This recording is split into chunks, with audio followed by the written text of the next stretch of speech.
Okay, it's a sunny spring day here in late October, and I'm just going to see how many kilometres worth of driving I can put in the car today.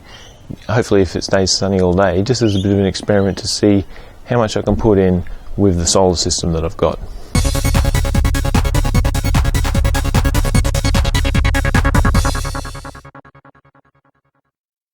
Okay, here's a quick look at the power meter first before I plug the car in, and you can see that I've got 2800 watts of solar coming in.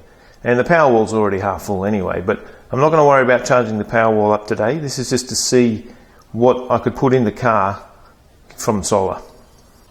Okay, I've just plugged the car in, and I'm starting off with 160 k's. I've put 1 kilometre in already, but I'm starting with a charging current of 10 amps. So we'll see how that goes throughout the day as the sun rises further and then sets later on.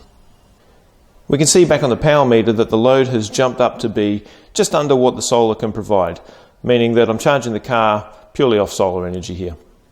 This is a graph just showing the car's battery charge over the last 24 hours, and you can see I did some driving yesterday, some charging yesterday, and some more driving last night until I just let it sit there, and it's currently on 37%.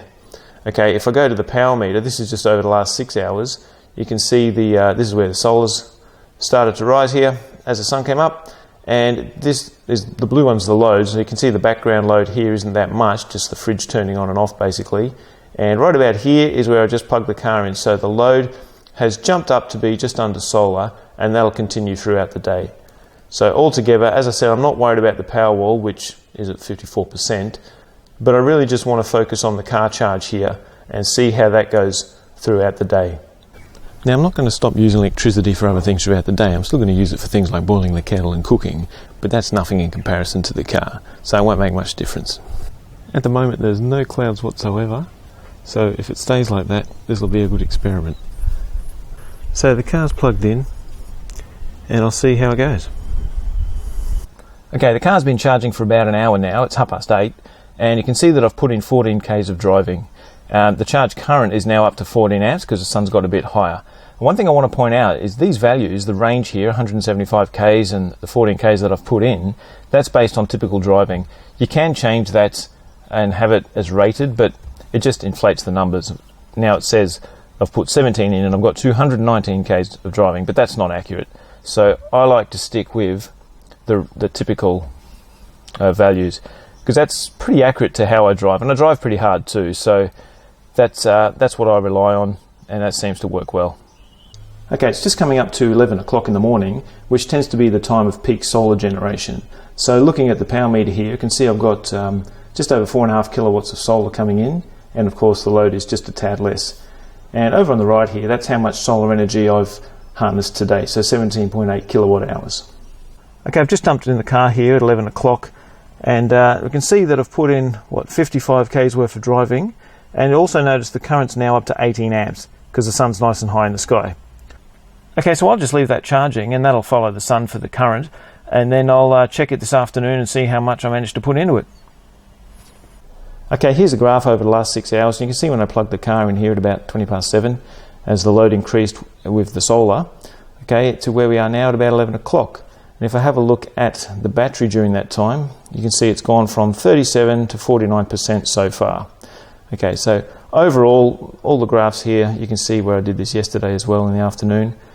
Today I'm doing it in the morning as well. And the power wall, as I said, I'm not worrying about today, so it's not getting much of a charge, but that's not the point of this exercise. It's just to see the car's charge here going up. I'm here now at just an average petrol station where it's $1.70 a litre. Now that's pretty dear, and I'm pretty glad that I don't have to pay that. But the thing that I really like isn't from this greeny save the world, let's stop using fossil fuels crap. I don't really care about that. It's the fact that I can make my energy source myself at home. That's the bit I like. And people say, well, what if there's a blackout?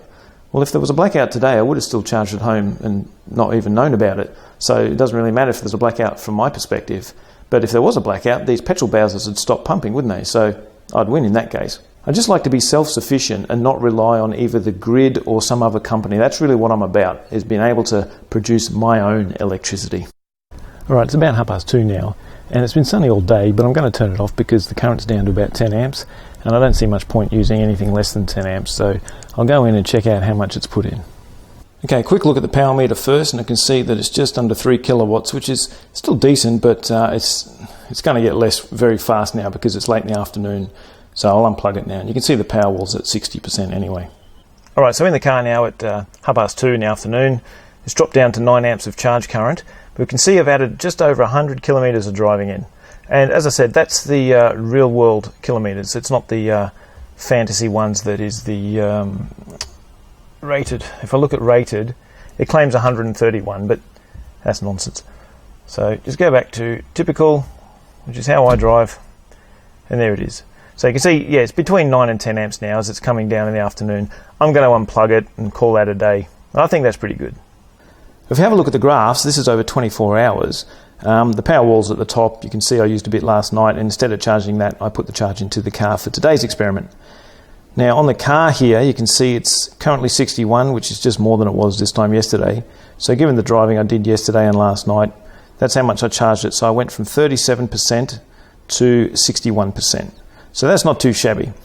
Okay, if I have a look at the power graph for the day, or since this morning when the sun started to come up, you can see here in yellow where the sun was going up and now it's heading down. That's where I plugged the car in. It followed it up and down, and you can see here the loads, the blue one, the loads just dropped right down again because I've just unplugged the car. And I can have a look at the current. Now this is the charge current for the car during the day. Okay, so it's not as smooth, and the reason is because I was using some power in the house. So this might have been me cooking something. I know that definitely was.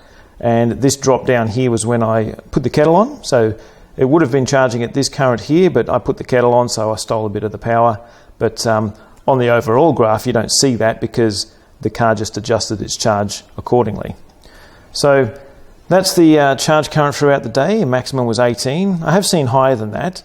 Same with the power, the solar power. The most power today was 4.7 kilowatts. It does go over that, but it didn't today. But anyway, it was an uninterrupted day, so it was good for an experiment, just a general experiment. And as you saw, I managed to charge up the car with a decent amount of driving. So you can see that now I've unplugged the car, the load's dropped right down to 600 watts. So that excess solar that's still coming in is just going into the power wall. After I finished charging, I went for a bit of a Sunday drive. Now, as you can see, I drove for 76.5 Ks. So what I'll do is I'll look at the graph and see if the amount that it dropped by is equivalent to what the thing reported it would be as far as how many kilometres it put in. So I've done basically 3/4 of what it said I put in, so 76.4 Ks. Okay, when I started this morning, it had 37% charge in the battery. And after charging today, I had 61%. Now, after my little drive, I have 41% remaining. So it seems that I've used, of the 24% increase, I've used 20% of that. So let's say I used 4/5 of the charge that I put in.